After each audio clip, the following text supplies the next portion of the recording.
pag kailangan nyo ng ilaw, sabi na kayo. Yan, nalaglag pa ho ang isda ni Kuya na taga Puerto.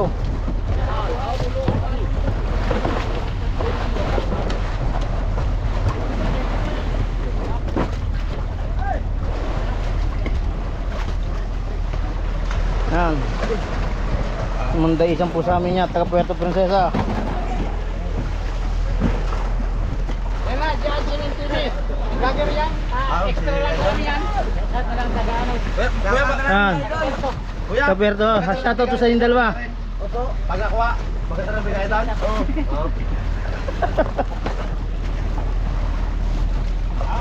Hindi naman talo, hindi. Okay. Pag kami nakadali doon, kukuha tayo. Okay. Yan, salamat po sa inyo. Salamat. Yan, tayo. Salamat. Salamat ka tayo. Okay. Kita nyo sa TV. Oo, panoorin mo sila. Salamat. Salamat.